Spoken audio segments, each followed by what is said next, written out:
I'm going to talk about the Napa River restoration projects in the Upper Valley, specifically the Rutherford Reef project, which many of you have probably heard about, and the Oakville to Oak Knoll restoration project. And then Jeremy's going to jump in and talk about fish passage projects in the Napa River watershed and the Napa flood control project and some of the habitat monitoring that's been going on in that project. So just jumping straight into the Napa River restoration, the Rutherford and the Oak Knoll projects. If you've never heard of these projects, these are significant projects happening in the upper watershed from basically Zinfandel Lane to Oak Knoll Avenue. This map here below in my fancy clicker, we've got all of the sites kind of identified on our map, and I'll kind of dive into those a little bit in more detail as we go through the presentation. But the background of these projects is that they were brought about by landowners in a public-private partnership because there was kind of changes in our hydrological system and hydromodifications that had happened throughout the valley over centuries and decades that had impacted some of the watershed processes.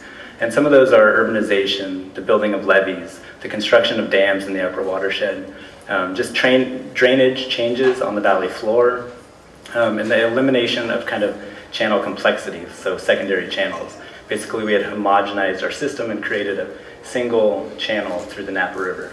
And it used to be kind of this braided, sinuous system with really low depth channels, maybe ranging from 5 to 6 feet in depth, multiple channels, lots of floodplain activity, and we've kind of gone down to kind of this engineered, slightly modified system that was, developed from kind of past agricultural practices, pushing into the riparian area and developing the floodplains. Some of the impacts of that resulted in channel incision and ongoing bank erosion. And the significance of those two processes is that they can degrade the riparian habitat and the aquatic resources over time. And specifically, if you haven't heard of the term channel incision, basically it's the down cutting of the stream bed itself. So the channel used to be at about an elevation of 5 feet perhaps, and is down cut on the order of 10 to 20 feet in some sections of the river. And so that's a significant change in kind of just how water moves across the valley and moves through that system, and then the impact that that can have on some of the aquatic resources. But despite these kind of changes, we still have a significant population of steelhead trout and fall run chinook within the watershed.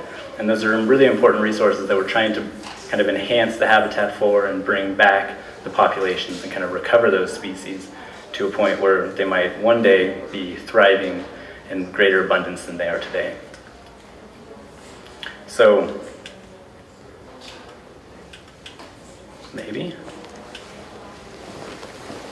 Are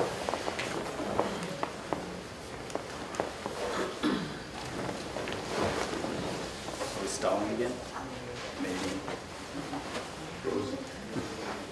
So a little background, oh, there we go. On the projects, if you haven't heard of them, the Rutherford Project basically goes from Zinfandel Lane to Oakville Avenue. It's 4.5 miles of the Napa River. There's 29 landowners participating in that project, and then there's the Oakville reach of the project, which basically extends from Oakville Crossroad down to Oak Knoll Avenue, and there's about 15 landowners participating in that project reach. The objective of these projects is basically to restore the physical conditions that lay the foundation for habitat recovery, as well as addressing bank erosion and sediment problems within the watershed. The goals are to reverse habitat degradation, basically increasing the quantity and quality and diversity of aquatic and riparian upland habitats for aquatic and upland riparian habitats for a range of species. And we'll kind of get into species that we've been observing in the watershed and how these projects are enhancing kind of habitat and what we're seeing from the response of those species. It's also to establish the resilient and sustainable physical processes. So to minimize ongoing bank erosion processes, kind of minimize property damage and create less steep banks that support riparian corridor succession or regeneration. And so you'll see some before and after photos as we go through, and you'll kind of see existing conditions compared to the restored conditions that we're trying to kind of establish in the, along the river. And also, a major goal of these projects is to comply with the Napa River TMDL, which is set by the Regional Water Quality Control Board, and has been listed for imperatives for fine sediment. So just diving into the Rutherford Reach, this project started in about 2006, 2007, and it was completed in 2015. It's 4.5 miles, as I said, and these are kind of different elements of the project: expanded riparian corridor, setback stream banks and berms, floodplain bench features, tributary alcoves, and in-stream structures. Just the stats on the project itself. The project was able to reestablish 3,000 feet of secondary channels. It created 31 acres of riparian forest, or enhanced 31 acres of riparian forest. It created 17 acres of slow water aquatic habitat. 2.5 miles of channel was widened. 147 in-stream structures were installed into that project, and 3.5 acres of arundo were treated throughout that project. And we'll dive into kind of before and after photos, but essentially you can see an extreme example of some of the bank conditions out at the site, and then kind of the restored features, and then how these handle high flow events, and what they look like after they're kind of revegetated as well. So to move down to the Oakville to Oak Knoll restoration project, it's basically the same concept, same restoration features and elements are being designed into this project. And this was started in 2015, the implementation phase of it, and it'll be completed in about 2019 or 2020. Some of the stats on that project basically are we will, when the project is completed, establish 1,000 feet of secondary channels, 57 acres of riparian forest will be enhanced, 2.4 miles of channel will be widened over the 9-mile Oakville reach, and 200 in-stream structures will be installed, as well as 5 acres of arundo will be eradicated. So I was going to walk you through just really briefly and generally kind of the design process that goes into this. And one of the more significant parts of the design process is really to look back at the historical ecology of the Napa River watershed. And San Francisco Estuary Institute published a book, many of you probably have heard about it, the Napa River Historical Ecology Atlas that they have here at the library. And it provides a lot of information on the background and the history of the watershed and the conditions that were present here 100 years ago up till today, and to kind of outline some of the changes that have occurred. And so that's really where the design process starts. It's to look back in history and kind of think through what has changed and what our system is looking like today versus what it was historically functioning as. And so back in the 1940s, just looking at old aerial photos, it was a much more braided system. There was more complex riparian habitat. It was scattered through the valley. There was more aquatic diversity, aquatic complexity within our channels, more kind of large woody debris structures, things like that that were naturally occurring and naturally loading into the system. As we went into kind of 2007, which was about the pre-Rutherford Project phase, you had a very modified channel. You had a lot of development and agricultural activities happening in the floodplains and pushing into the riparian corridor. You had you had incision going on, oversteepened banks, and in a lot of cases you had kind of one line of riparian trees along the top of the bank, and when those trees would fall into the river, you wouldn't have any successional development behind them because you would have kind of vineyard infrastructure. And so there was this kind of ongoing issue of banks eroding and then out-of-bank flows causing a lot of damage to vineyard infrastructure. So the Rutherford Project kind of got put into place by the NRCS and RCD with landowners in the Rutherford Reach associated with the Rutherford Dust Society. And they kind of started the discussion about what could be done in this reach. How could the rivers begin to be restored? What would restoration look like in the river? And restoration doesn't necessarily look like going back to historical conditions in this case, because you can't really restore the entire system to what it historically was when it's been downcutting on the order of 20 feet. So the idea is to look at the physical processes that are not there in the river anymore and think about how can you restore those processes to kind of enhance the fisheries habitat and the riparian habitat that is lacking today. And so that's really what it was. And we'll go through some of the restoration sites and you can see these features. But basically, it's not trying to reconnect the river to its historic floodplains, but creating what we will call inset floodplain benches throughout the river at altering elevations that get activated during different flow events. And those have different benefits for riparian, terrestrial species, and aquatic species. So just to kind of generalize the design concept that was going on here, what we had, if you can see this red line and follow the clicker, is you had a very traditional channel that looked kind of trapezoidal. We had oversteepened banks in a lot of sections, but it wasn't really mirroring what was historically, existing in the Napa River, nor was it really functioning as a real diverse, complex aquatic habitat for the fisheries and for the other species that are utilizing the system. So the kind of conceptual design and from a geomorphic perspective was to think about how we can establish kind of secondary channels that would be kind of elevated above the main channel, how you could set berms and vineyard activities back, how you could reestablish kind of a complex riparian corridor, restore kind of some of the native species that weren't present anymore, deal with the invasive species that were out competing the natives and maybe having impacts on the vineyard operations from Pierce disease and things like that.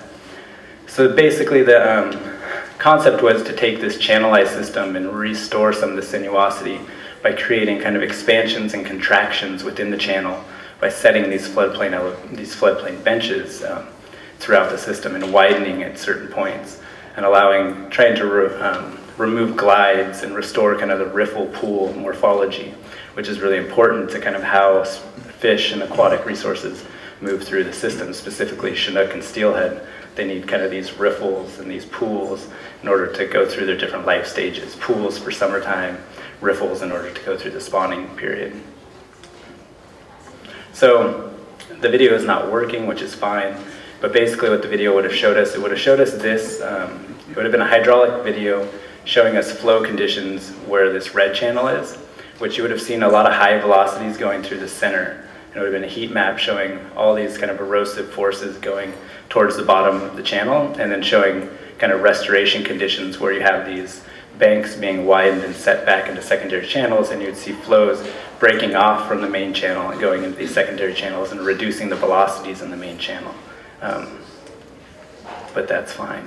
So basically what we just looked at was kind of our conceptual design for the projects, and this is speaking to both the Rutherford and the Oakville project. This was kind of what was presented to landowners to think about, how could restoration occur on their property and what might it look like. And then we basically went and found landowners who might be willing to participate and identified geomorphically significant reaches of the river where restoration should be put in place if possible. And then the county got on board and started working with landowners and working with the different organizations that were promoting the projects and thinking about what an actual restoration project would look like on that property. And so there's kind of the boundary of the project and then some conceptual restoration features that would be created here. And so this is kind of what the 30% design looks like for a project. And then it kind of progresses to kind of a fine grading footprint, looking at the topography, doing more hydraulic analysis, looking at where features could be going in, where brush mattress, kind of biotechnical erosion control features would be installed to deal with kind of flows as they break off from the main channel, and then where you would want your habitat structures and whatnot. And so then you get into kind of actual implementation. And this is what a project in the first phase of the Oakville project looks like this summer. This was started in 2015 and will be completed this November. This has not had revegetation, so it looks kind of open, but erosion control and hydroseeding will go on top of all this, and then that'll be the complete kind of project and product of this whole process. And so this just kind of highlights the different stages and steps that go into these projects through the planning and into the implementation. And we had one video that just kind of talked about the different restoration features and the importance of kind of these floodplain benches and the activity. And basically what it was pointing out was that when you have these contractions and expansions in the channel and the water moving through the diversity of this, you're getting the falling out of different sediments in different locations. So you're getting kind of coarser material falling out in the main stem where the spawning activities would happen, and you're getting the finer sediments happening in the slower water moving areas like the alcoves and the floodplain benches. So the features are basically designed to have about 6 feet per second going through the floodplain benches. So you're getting these fine sediments falling out and staying there, which is really important to kind of supporting the development of different riparian vegetation, as well as kind of providing refugia for salmon and steelhead as they move through the system. One of the big issues was when you had these flows forced into the channel, you would have actual smolts and young be blown out of the system. They didn't have anywhere to hide in a real homogenized system. So this is one site in the Rutherford Reef that we were going to show you that's at a tributary, and you can actually see the footprint right here where the vineyard has been removed. And then if you look a couple months later from Google Earth, the grading activities at this confluence have been implemented. And then when you go down to the ground, this is kind of what it looks like in real time. And there's a number of features here there's a number of things to point out, which is that a lot of the mature trees at the channel edge have been preserved. The banks have been laid back, the channel's been opened. This is creating a lot of off-channel habitat, slow water habitat for fish as they move through the system. You have these things which we call willow baffles, which are basically live willow stakes designed to slow the water as it breaks off of the main stem and then drop out fine sediments. And then you have large woody debris structures positioned throughout the system for different purposes, but also to create scour pools and to kind of create some complexity within the channel. And then this is what that looks like in the middle of a storm. So you can see kind of a real slow water habitat kind of diversion, and there's water moving from the confluence into the main stem. And then as flows recede and post-revegetation, you can see kind of the succession and the regeneration of this area. So this is kind of going to go through just some different sites along the Rutherford Reach and identify some different features that were constructed. Basically, this was a high-flow floodplain bench that was constructed within the Rutherford Reach. This is during the construction, after the construction, and it's been hydroseeded, kind of buttoned up. And then about a year later or so, or 4 years later, after revegetation's been implemented, and you can kind of see the stability of the site and then kind of the progression and development of the riparian plantings that have gone on as well.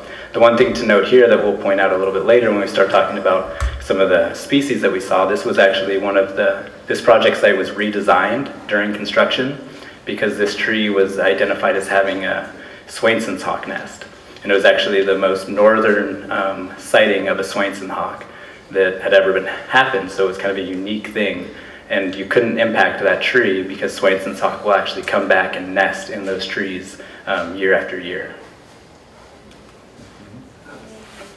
So another site, and this is kind of an example of a floodplain bench and alcove feature on the Rutherford Reach right after construction during a high flow event, and then you can see about 4 years later again, the willows coming up at the toe, kind of some of the coyote brush and whatnot generating along the top of the bank.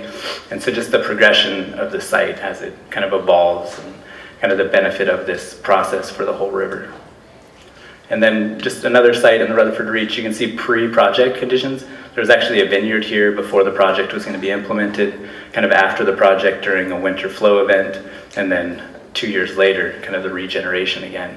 So you can see the progression and having the opportunity to actually gain land back to the river is really unique, and it's kind of a testament to the landowner's ability and willingness to participate in these projects, because they're not being compensated for the land and they're actually agreeing voluntarily to participate in these projects and then also helping to fund long-term monitoring and maintenance.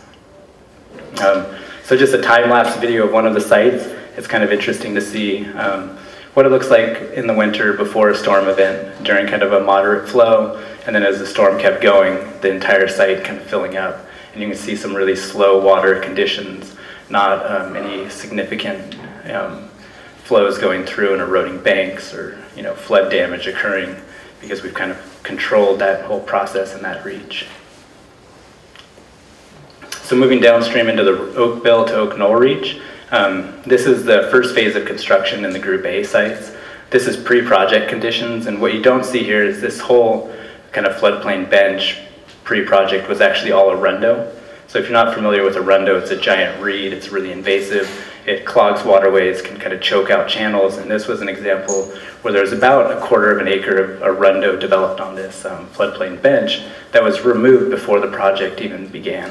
And you can kind of see all of this old dump material that was on the opposite bank.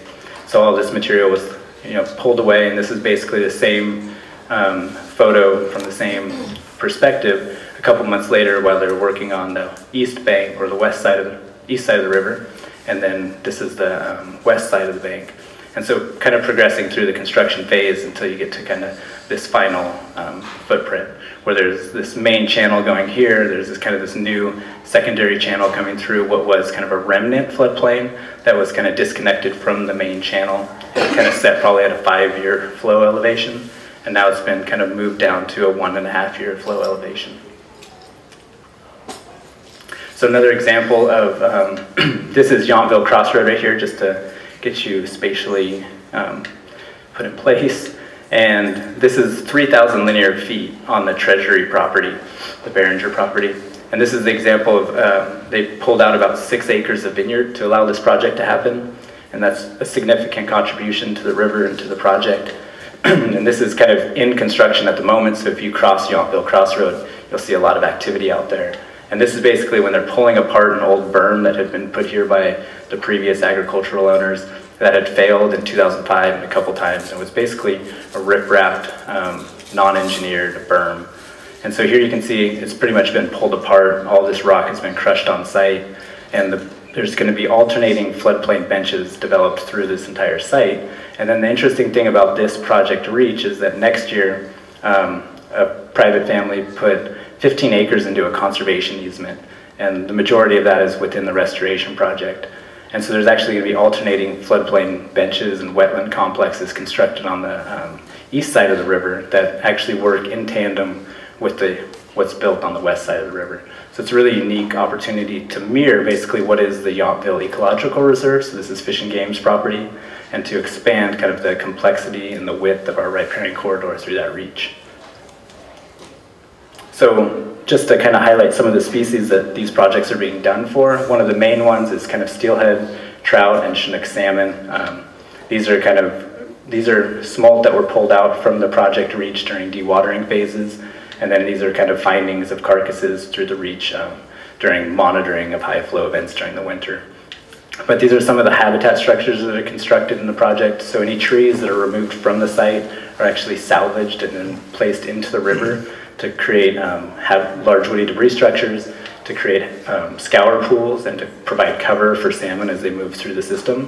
And then another thing to note is these boulders are being placed in the river to kind of break up flows in the main stem of the channel and to get gravels to fall out on the upstream and downstream sides of them to kind of create that riffle pool morphology that we want to see.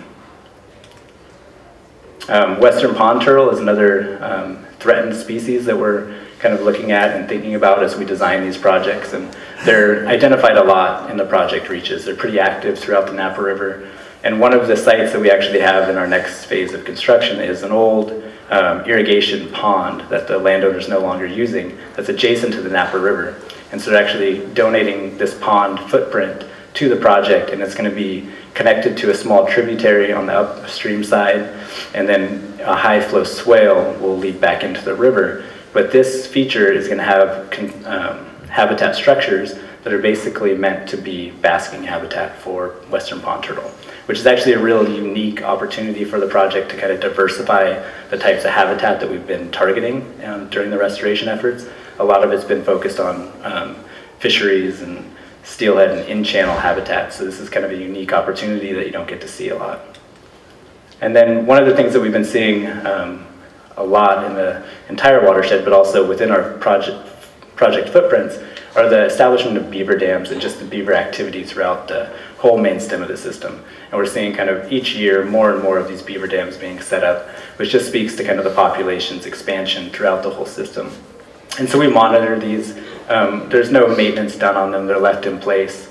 We just kind of take points on them annually, see how they react. Most of the time we're noticing that they blow out during high flow events, but they do cause a lot of damage to the riparian trees that are in existence. So we try to identify kind of and preserve mature riparian trees, and we do that by just wrapping them with kind of mesh wire, basically. And we do leave a lot of trees for the beavers to kind of sacrifice, if you will, and take. And then this is a photo that Rusty actually took. I didn't have a photo of a beaver from the Napa River, but Rusty, who's in the audience tonight, took this on Tulakay Creek. So. And then I don't know if many of you are familiar with the dusky-footed wood rat, another threatened species. These are very active within the entire riparian corridor, but when you have these oversteepened banks, you don't really have real high-quality habitat for this species. And so they basically build little wood piles. It's just small sticks that they have throughout the whole system. And these are really docile little rats. They're almost blind. They move around through the riparian area. They have a small range around these little houses. And a lot of times we encounter these houses within our project footprints.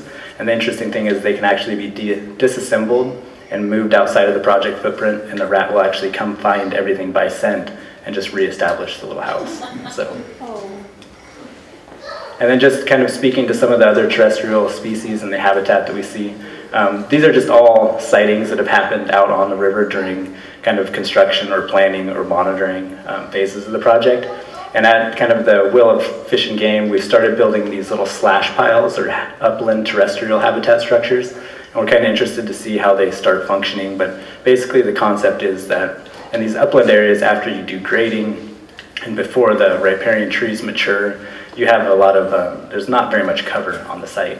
And this will all get hydroseeded, so you will have grasses established. But basically these slash piles are meant to provide temporary cover for those species. And then just to speak to the Swainson's hawk, because it was such a significant finding within the project reach, this is that same floodplain bench that I identified in the same tree where the nest was. And this is a juvenile Swainson hawk that was, and there's two of them right here. These are juveniles that were identified within the project reach, and this tree was preserved for that purpose. And then this, just the best photo, I think, of a little bobcat that was moving through the site and was captured just on a time-lapse photo, a camera that was out on one of the project sites. So it's a really interesting thing just to see the different habitat or the different species that are utilizing this habitat at different stages of the project. I think it's worth noting, and I didn't really mention that, the project goes through the planning stages, it goes into the implementation, and then all of these landowners who are participating have agreed to fund the long-term monitoring and maintenance of these projects. So they actually created assessment districts that allow them to fund the flood district and the RCD to carry out the monitoring of the project, to collect data on how these projects are responding over time and if they're achieving their goals and objectives, and then also to ensure that there's maintenance funding to for all of the habitat structures that are created, they can be maintained. All the plants that are planted, they can be maintained, and it can be a successful project. So that's a really kind of positive thing and unique for the whole project. So with that, I'm going to kind of push it to Jeremy, and he's going to kind of go over the fish passage stuff and then highlight the flood project.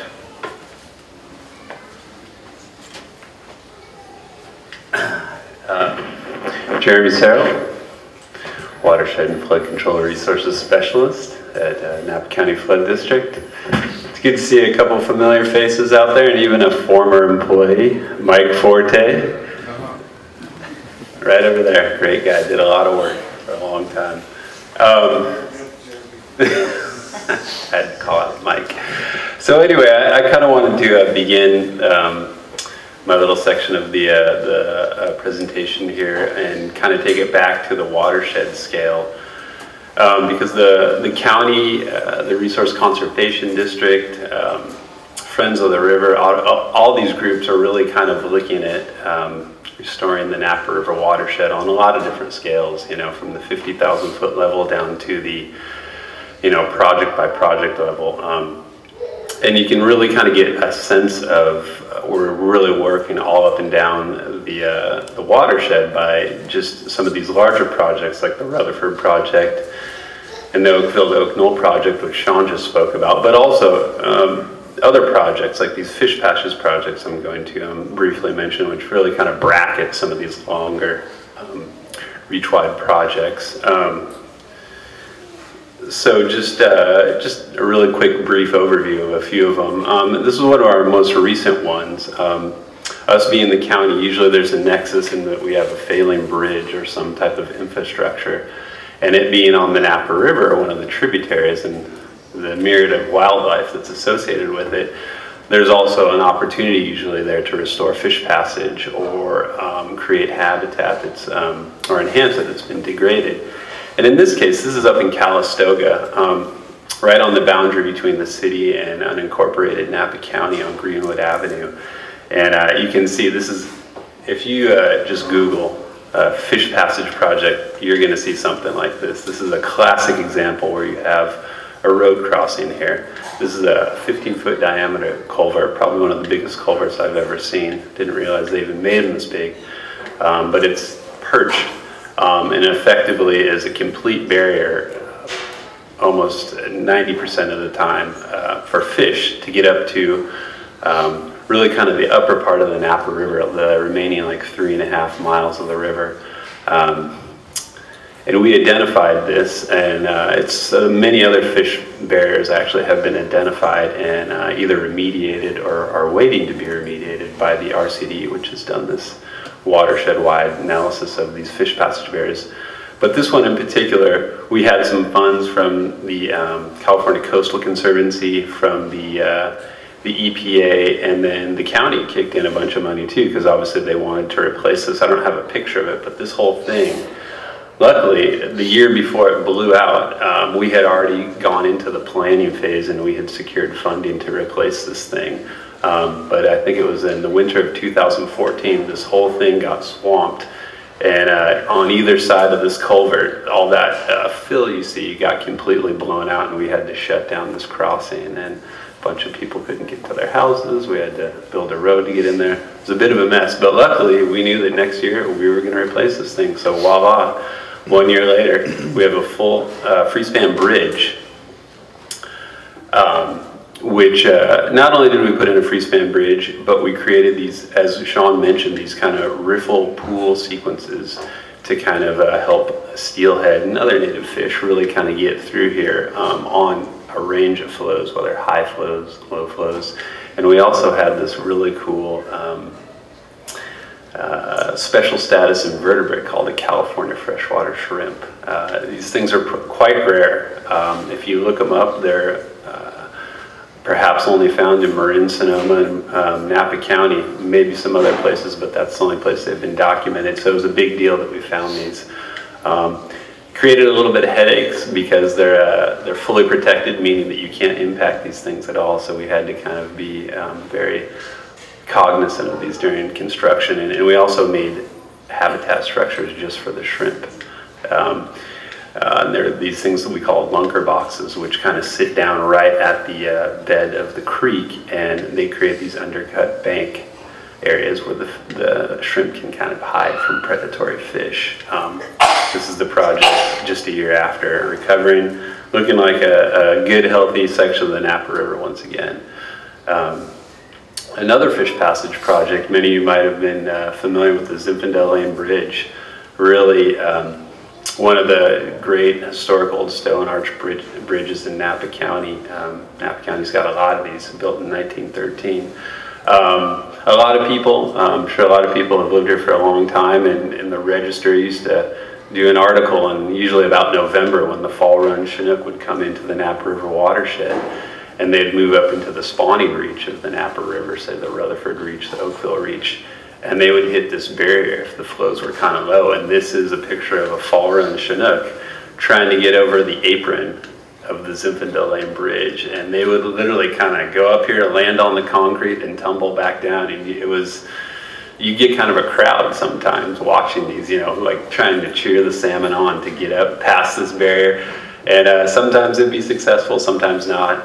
It would if the flows would come up, but this was kind of one of the really big barriers in the watershed.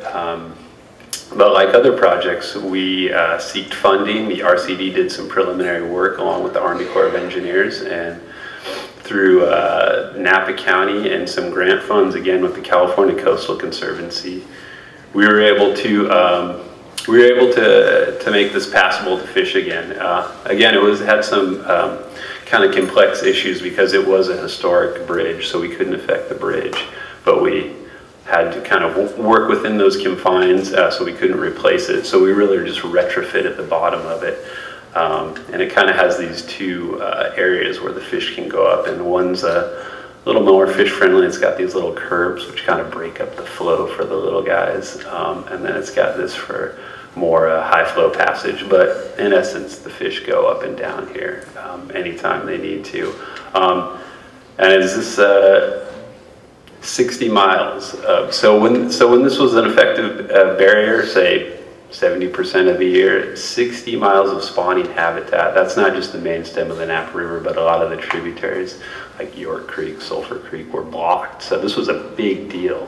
We opened up a big section of the watershed. And now it's kind of boring. You go there and you can't see anything because the fish are just underwater, swimming back and forth, you know, so it's a lot less dramatic than seeing them bonk their heads on this, but you know, it's better for the fish, but you're not going to see anything if you go there this November. Another big project, again, us being the county, there was a nexus in that this bridge was compromised after the, if you recall, there was an earthquake centered up in Yountville in 2014. So, but again, fortunately, we were already in the planning phase to repair, actually to replace this whole bridge. So that's what we did. With a very similar design, a free span. This was a barrier, not quite as severe as Zinfandel or the Greenwood Avenue projects, but nonetheless it was identified as a barrier by the RCD, so it is now no longer a barrier. It's got these kind of riffle pool features and these grade control structures to kind of hold the elevation and stop channel incision, like Sean mentioned too, because in these projects you kind of have to not only think about how am I affecting my immediate project area, but I don't want to affect anything upstream or downstream. So we kind of build these things in the channel to kind of lock it in place to a certain extent. And again, we put in some fish habitat features where we could, primarily for Fallen Chinook and Steelhead salmon. So moving down in the watershed, kind of down into, I guess, the urban reach or the tidal reach, if you will. Many of you are familiar with the Napa River Flood Protection Project, so I won't really go into a lot of the details, but as a lot of you know, or some of you may not know, it's really based on the living river concept, which was really kind of an awakening in flood protection projects, if you will, because for decades the Corps had been really trying to push an LA River type flood protection project on the Napa River. You know, concrete channel, get the water out of there as quickly as you can, and completely ignore any type of habitat value which would support wildlife. But luckily, you, the citizens, and a lot of regulatory folks got together and rejected what the Corps put out there year after year. And we really basically not only provided 100-year flood protection, because Napa needs flood protection since it's flooded 22 times since we've been keeping records. Probably going to be one soon. And we, I'm sorry, I'm just trying to be dramatic.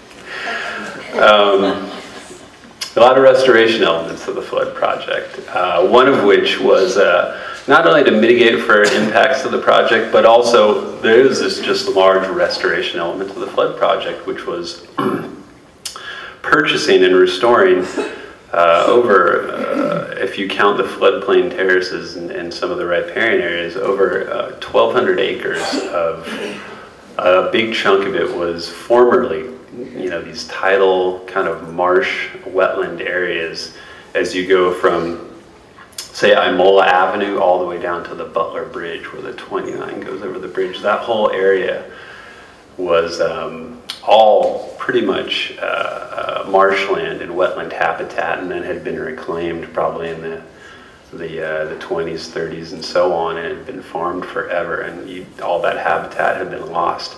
So that area got restored by lowering levees, by removing tide gates, and really reintroducing the bay, you know, San Pablo and San Francisco Bay, back into these areas. It's kind of like a build it and they will come type approach. And Napa Creek, the urban reach of the flood project, went in there and widened it so we could not only have more capacity to contain the flood flows, but also kind of restore some of the riparian areas. And like many of the things Sean was talking about, create these inset floodplain benches for off-stream winter high-flow fish habitat, put in a lot of these large woody debris structures and whatnot. And a part of the project too, which was required in most instances, was to monitor kind of the reestablishment of these habitat areas and the associated wildlife, and a lot of maintenance actions to support that. So just a really quick overview of what happened here. And here's a reference. There's that's the 3rd Street Bridge right there. So this is pre-project conditions. This is, if you walk down the kind of newly paved river trail right off Sawskull here, probably right about there, you can see all this infrastructure that was there. Rick, our boss, who's right there in the audience, was a big part of this, removing and remediating this whole area, which had highly contaminated soils. Thousands of cubic yards were off-hauled to not only decontaminate the site, but then create these floodplain and marshplain terraces. And this photo is kind of nice, but because you can see this kind of area that's influenced tidally and really has become more of like a mud flat, where these are more kind of these upland floodplain riparian areas. Moving downstream, more of similar things. Here we get down into the south wetlands area, that more 1,200 acres area I was talking about, that where we not only increased the holding capacity of the river and floodplain storage, but also created just huge habitat areas for wildlife. And a lot of bridges were replaced too, all around town, all the way down to Imola. And Napa Creek, another element of the flood project. This is kind of a nice before and after sequence. This is standing on the First Street Bridge. This is where the Cinedome movie theater used to be, just to kind of orient you. So you can see we went in, and similar to the Rutherford and the Oakville projects, we laid back the banks so that they weren't as steep. We stabilized them, and we armored them. Instead of putting just giant rocks, we used a ton of large woody debris structures. So not only did it kind of hold the toe of the bank in, but it created all this fish habitat, because steelhead and fall run also go into Napa Creek as well. And this is what happens when it goes underwater, and it's all good because we figured out a lot of the design process. Here it is in 2015 with a lot of the riparian habitat. These are all alders. These are willows on the side, and all those large woody debris structures are underwater, primarily because it's high tide. Again, we were talking about managing non-native species, and this goes all the way up to Jefferson, basically up by the senior center too. We got some other elements on there too, these dual bypass culverts, which have created effectively a whole nother creek channel to contain the flood flows, in addition to all these habitat features. Just some more details here. These are the large woody debris structures going in. This is a funny note. This is, you don't quite get into this unless you work on one of these projects, but this is a picture of the designer showing one of the regulatory staff that yes, indeed, we put these at the correct elevation, and here's his measuring stick, a giant 2x4, because she was adamant that he didn't put it in the right area, and he was adamant that he did put it in the right area. So we did this often through many years of the project. We'd go out and visit the site to confirm that it was built to specifications. And it was really important that it was, because if you put these things too high, too low, they can get buried. They're just not effective in terms of fish habitat or wildlife habitat. And these are those right there. And this is what it looks like after a couple of years once vegetation started to establish. And this is actually a picture that's probably a year old. If you go up on that pedestrian bridge behind Uva, you'll notice that the willows are probably 15 feet high now. It's grown in quite nicely. And then the oxbow. I'm sure a lot of people are familiar with the oxbow. Not only here, well, this is what the river wants to do. It does this big bend here, and as it's done in the past, in like 2005 or any of the other previous floods, it jumps right out of its bank here. And before we constructed this, you could see there was already a channel being formed here by the river. It was already cutting this channel. So the designers of the flood project were really visionary in that they took a natural process and incorporated that into flood protection. So this is really a whole nother channel that can hold the river, and instead of having it jump out at the spot as it has in the past and flood the whole Oxbow area and down by Silverado Trail and the county fairgrounds, it's now going to jump into here at about what's called their 3-year recurrence interval.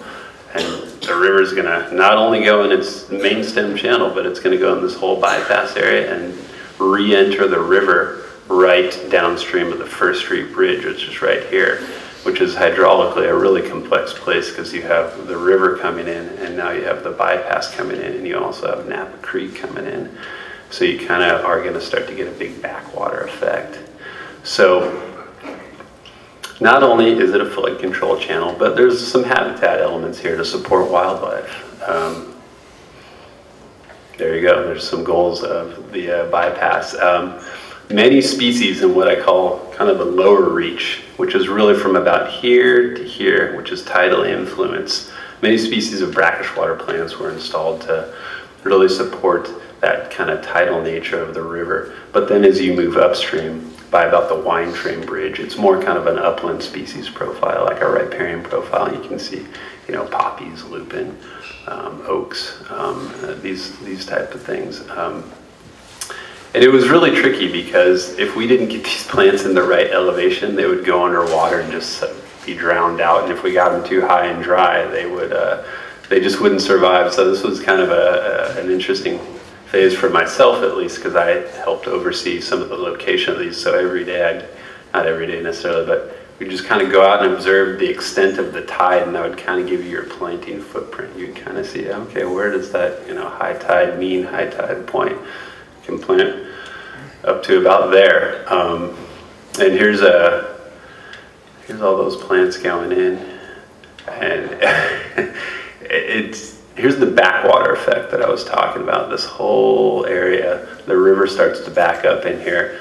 The bypass isn't even really active yet, but the river combined with Napa Creek outflow becomes kind of this giant swirl. If you go out there during the next high flow event, say this winter, it's just kind of neat to watch the water move and to see what it does. And there's even a little standing wave right here. Maybe some surfers will start coming out and ride this thing. So it's really cool. And we've even, you can see that the flood project, it's just shoehorned in habitat wherever it can. Right here at the base of the Veterans Park flood wall, this is all marsh plain habitat. This was all created. It didn't just kind of show up.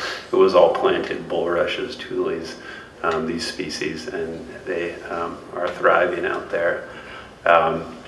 So some of the habitat types that we've documented out there. This is a figure of periodically, about every 5 years or more so, whenever we get high resolution aerial photography, we're able to map the various habitat types out here. And here's an example of some of them. If you walk down the river trail, you'll see what we consider riparian or woodland habitat.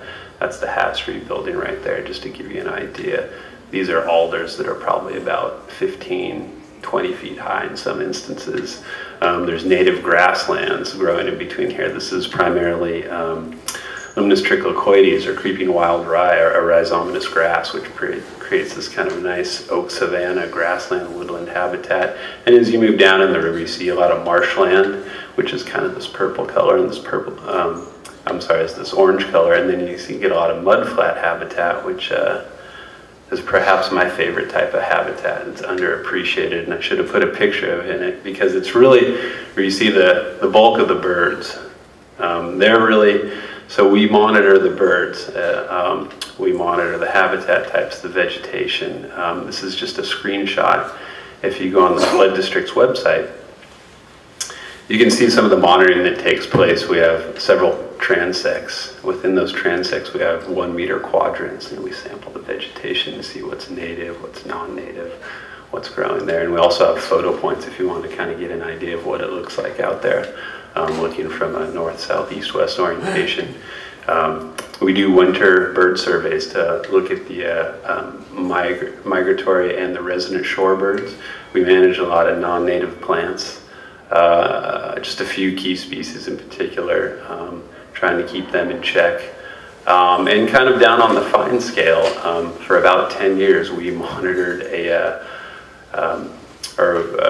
threatened species of plant called Mason's Liliopsis. It was impacted by project construction, and we were able to demonstrate that effectively over a 10-year monitoring period, the population of this rare plant doubled in the flood project area. We got 10 minutes. And this is a cool picture because this is a fly pollinating that rare and endangered plant. Everyone thinks of bees as being the only pollinator out there, but bees are an insect. There are many insects that are pollinators, flies too. I put this picture in here because this is, again, going back to what I was talking about a little bit earlier. This is really the bulk of the restoration area of the flood project. The Imola Bridge is about there. Highway 29 is right there. And it shows you that, looking at this picture, this red line delineates what SFEI and the historical Eco Atlas for the Napa River, they delineated what they feel like was the historical marshland footprint in this area. And as you can see, it was a large area that was reclaimed for farming probably in the 20s or 30s. But when the flood project purchased this whole area and lowered the levees, removed some of the tide gates, we reclaimed roughly 75% of that area back into marshland habitat because the underlying soils were there and kind of waiting to go back into what they've been for centuries. So it's a great depiction of restoring those areas. These are some of the species of birds we've seen out there. These are all pictures taken out in the South Wetlands area. Susan Reinhardt, which does a lot of kayaking out there, takes some great photos and has sent these along with other ones. Lots of shorebirds. We have raptors. We have owls kind of in some of those eucalyptus groves you see down where the 29 crosses the river. Lots of ducks, lots of rails, great blue herons. It's really a productive area. As the other slide said, 69 different species of birds documented out there, including clapper rail. Over 37 species of fish, 20 which are native, tule perch, Chinook salmon, and some really kind of cool species that you see because it's a tidal river, right? It's starry flounder, stuff that you'd expect to find really more in the bay, because really the section of the river we're talking about is part of the bay. And we have interpretive signs that talk about the wildlife. Hopefully you've checked out some of these. This is one that's right down in Veterans Park. This is one that's down by, kind of by Home Depot, by Tula Cay Bridge there. And they talk about everything kind of from the ecology of the river to some of the wildlife you might see to some of the kind of cultural resources in the history of the Napa Valley. And that's kind of it in a nutshell for me. And just wanted to say that the great part about all these projects we've been talking about not only have a local benefit, but are really kind of helping be part of the larger effort to kind of restore the San Francisco Bay, which is the largest estuary on the West Coast, I believe. So, you know, there's kind of a really big regional focus to all these projects we're doing too. So cumulatively, everyone can be really proud of what the county is doing in terms of restoring wildlife habitat and bringing more wildlife into Napa County. And with that, all done.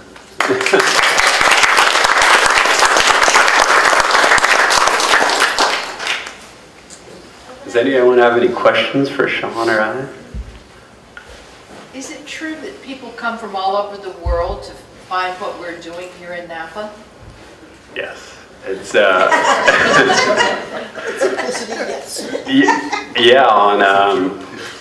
the flood project in particular is if you look out there, it's really progressive in terms of the way they've designed it, again, to provide not only flood protection but also kind of restore habitat in the project area. And I believe we had some folks from, I want to say, the University of Tokyo. There was a group from a university in Japan a while back. They wanted to look at just the project. We've had delegates from Mexico that wanted to look at it, and there's a lot of interest in the Napa River Flood Protection Project because it is such a progressive design. And I think as more people hear about it, you know, and it gets out there, hopefully people will kind of change their idea on how you can provide flood protection, but also, you know, face the river rather than turn away from it and think of it as a resource. So, but yeah, it gets a lot of notoriety. Thank you. Two great presentations, thank you guys. Any hot off the press, I didn't get it. Any hot off the press news on the review from the Corps of continuing the project? Anything new? No comment. I can. Yeah, I'll let Ruth comment on that. Here first. Only what you're allowed to say. I can say, oh, yeah. Well, we actually had gosh, that's really loud. We had a really good meeting last week with the Corps, so they have agreed to read a study, or review a study that the Flood Control District did in 2014 to do what we call value engineering on the project. So we have several portions of the project remaining, a lot of flood walls to build mostly. And we showed through our study that a lot of the benefits from the flood project, there's a huge amount of benefit that we got, obviously lowering water surfaces and all this great environmental benefit, but a lot of the promised 100-year flood protection for the 3,000, homes and businesses within Napa, we still aren't able to, certify flood protection. So we did a study and looked at how we could complete the project and still deliver all those benefits, but save money. And the Corps had estimated really high prices for certain elements, big pump stations that would be required for stormwater control. And so our study really looked at that in more depth, and we were able to remove about $100 million off of the estimated price to finish the project, down to bringing it actually down to only about $80 million, which is still a lot of money, but from the federal government perspective, it's less than half of what they were estimating the remaining cost to be. And so we completed the study, and then we gave the study to the Corps, and they actually needed us, before they could even read it, that we needed to actually pay them to read it. So the good news is they've agreed to read it. We're giving them money to read it, to study it, and we should hopefully have an answer from them within, hopefully in the next 3 months or so. So we'll hopefully have some good news to share there. And one thing I actually wanted to mention that these guys may have touched on, but all these great projects that have been accomplished is all being funded or subsidized or supported by the Measure A tax that all you voters approved in 1997, and we're coming to the very end of that funding source, and 2018, June 30th of 2018. So just keep that in mind, that when you look at all these things that have been accomplished throughout the valley, it's really extraordinary what we've accomplished, I think, and we're all looking for, many of us who do this kind of work are thinking, well, how are we going to continue all of this good work? So keep that in mind.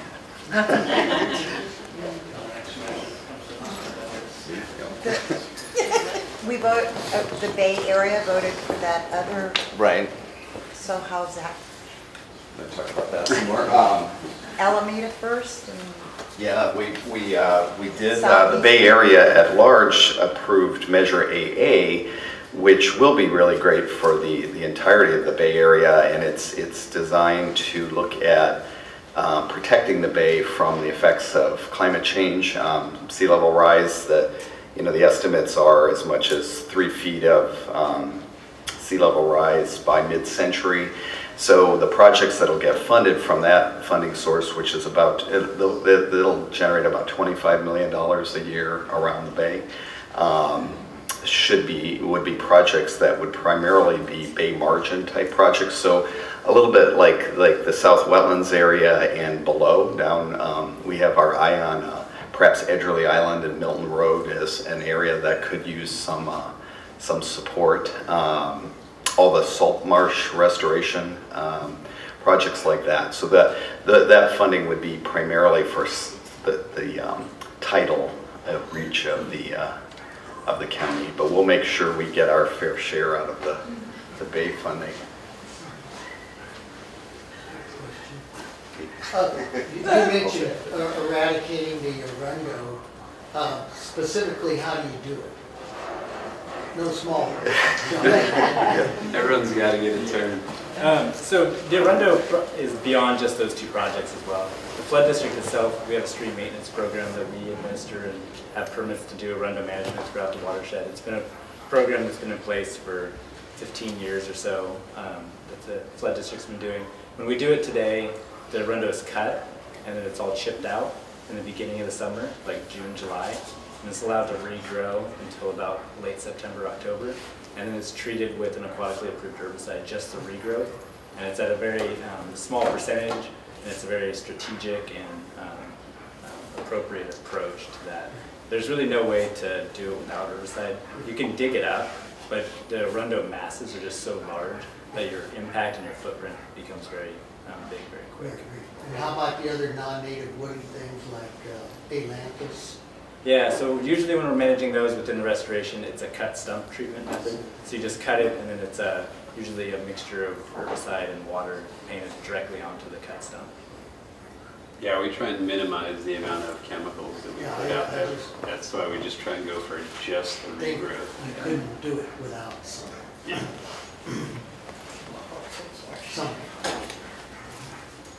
I was wondering, with I read in the paper there's like 300 to 400 homeless people in Napa.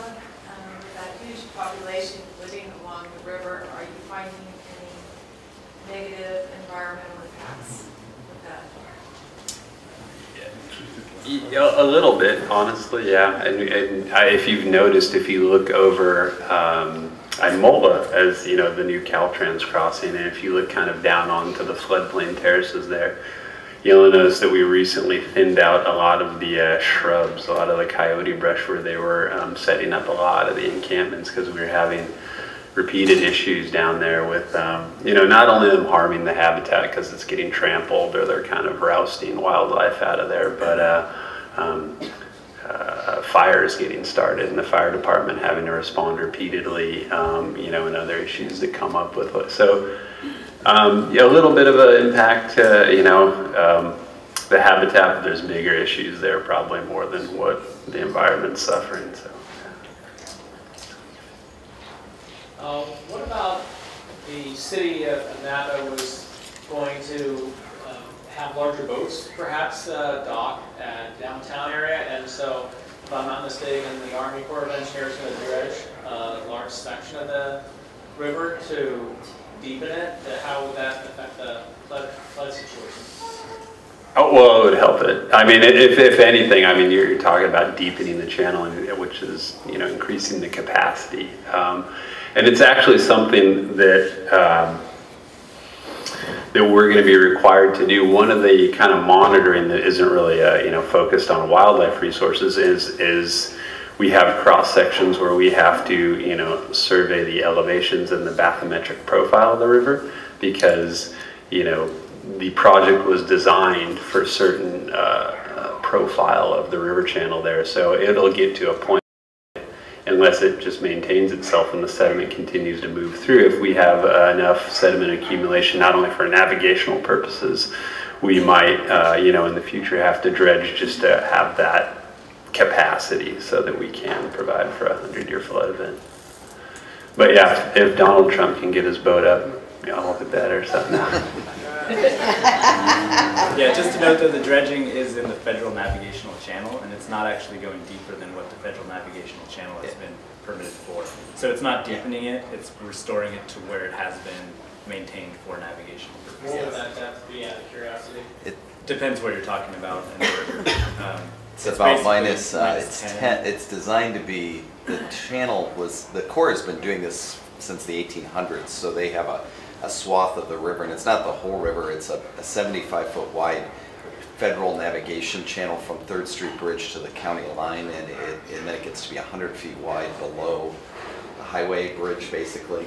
But it's minus 10, it's 10 feet deep at mean low water. So basically think about low tide and then have 10 feet of water depth.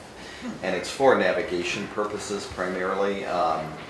So that they'll, hopefully this weekend they'll be starting that work, and they'll be working up through about the end of November. Where are they starting? They're the upper river probably. We don't know exactly where. Somewhere between 3rd Street and Jack's Bend. You know, the yacht club area. So they're going to be doing some work there, and then they have a 1-month planned hiatus where they have to send some equipment to Noyo Harbor and get some work done in a very narrow environmental window, and then they're coming back in October and finishing up. And the upper river's going in the dredge site that was constructed? It's going in we have a dredge facility at Imola. It's if you're going along the trail, or if you look down off the Maxwell Bridge, you can see this basin that we've owned, and most of the material will go there, and then we have more material than will fit there, so we got permission from the Napa pipe owners to create a temporary, so if you look from, if you're driving from the highway and you see a bunch of soil in a big ring on the Napa pipe facility, that's a basin we've created to put dredge spoils in, and then they'll take that material once it's dried and they'll use it to put under Costco and other places. I was going to say, aren't there organisms in that mud? Organisms? Organisms in the mud? I couldn't hear that question. She wanted to know if there's anything living in the mud. It's actually, believe it or not, most of the Napa River sediment is not really very muddy. It's in the lower river perhaps, but where we're mostly dredging, it's mostly gravel and sand. So it's actually pretty good stuff. So no life forms? No, they have some strict rules about not sucking up fish and other things. They'll be doing it with like a hydraulic dredge, so not a clamshell like they did in, for those of you who might have been around in 1997, the last time it was done, they used a big clamshell. They're actually going to use a big suction dredge. So there'll be a big pipe that floats in the river to the various disposal sites.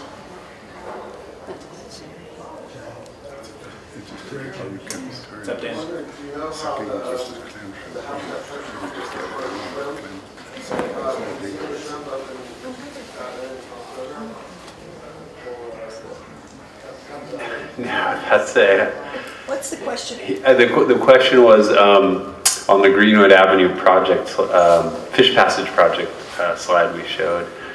There was that freshwater shrimp, which is an endangered species that theoretically could be found throughout the river, but right now the only known populations in Napa are on Huchika Creek, which is not actually on the Napa River, and then all the way up in Calistoga. So there's been some kind of conversation of, well, maybe there are in other project areas down by Oakville or Rutherford, so you should be mitigating or creating structures for these the species.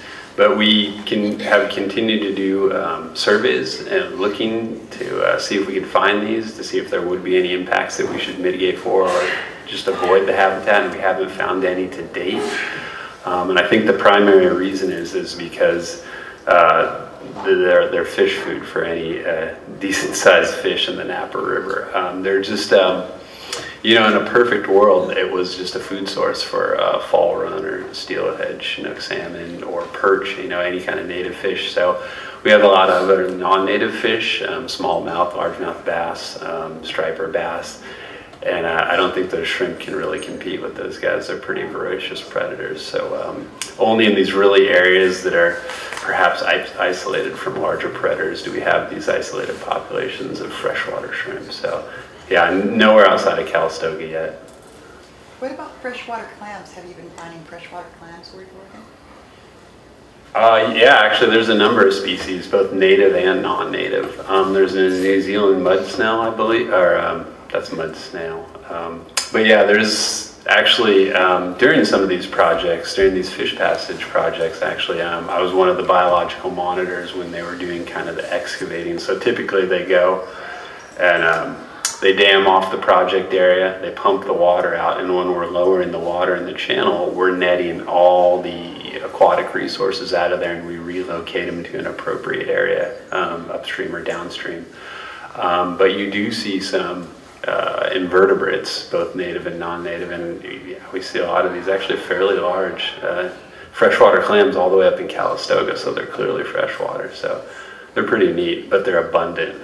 It's not like we're really impacting a limited resource or anything like that. They're just another part of the food chain. Thank you.